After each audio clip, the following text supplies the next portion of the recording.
Stand by, here All we go. smiles. You with me, Marla? Yeah. Thank you. Katie, anytime you're ready. All right, so tell me, this is like your baby. What was your intent with Annie when you set out to write this film, about the style of comedy you wanted to bring out with the women and everything?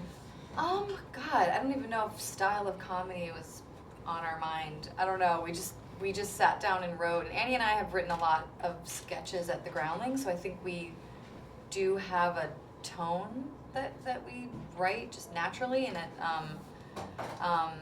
we didn't really set out to have it be like a certain tone or a certain style, but it just kind of came out the way that it came out. Your voice is very prominent in it, because for me to read it for the first time and know her voice, it's in there. It's nice when you know someone's. Answer that question. Yeah. It's like when you're looking at yourself in the mirror and you make that mirror face. You don't see yourself the way is that your mirror face? No. This is mine. So tell me about your character Lillian, and coming on board to play this best friend with a very, very close friend, which you can tell. It's very exciting to know that you're going to get to work not just with your friends, but with people that you really love working with, that you have such awe and respect for, but also you're going to have a great rapport with, and everybody involved. And there's a lot of crossover, from Melissa and Wendy too, and then I knew Jed a little bit, and it was really a lucky thing to be asked to be a part of.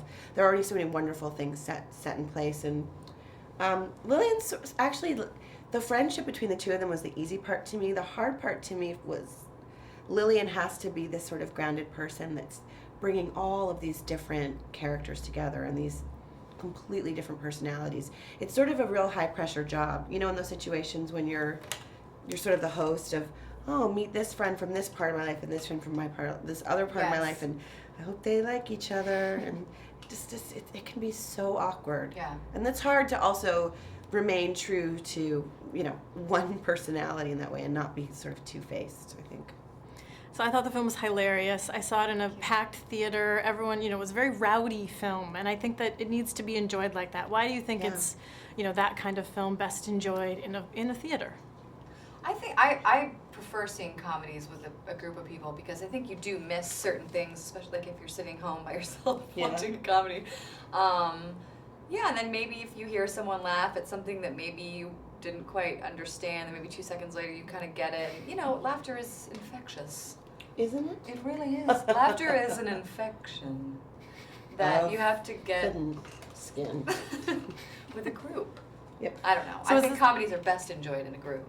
Was this like one of the most fun experiences filmmaking-wise you guys have ever had? Yes, hands down, absolutely. And a lot of that is because of Jed and Paul, I have to say, and the cast, obviously. But Paul really, people always say that about directors, he really set the tone. He really did. set the tone. He really did. He's the sweetest. He is. I can't describe Paul in like 5 words or less. Such a great combination too to the entire ensemble.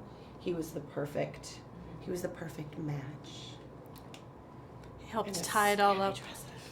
He is. I just said that. Isn't he lovely? Every day, suit, every day. Yeah, like when we did something with water, I think we're all like, "Oh, is he gonna wear jeans?" And like he did, and they were beautiful. Yeah, and he had like the most amazing shoes on. Yeah, like we're like, you can't get the one. He's like, French oh no, these are water waterproof boots. shoes from France.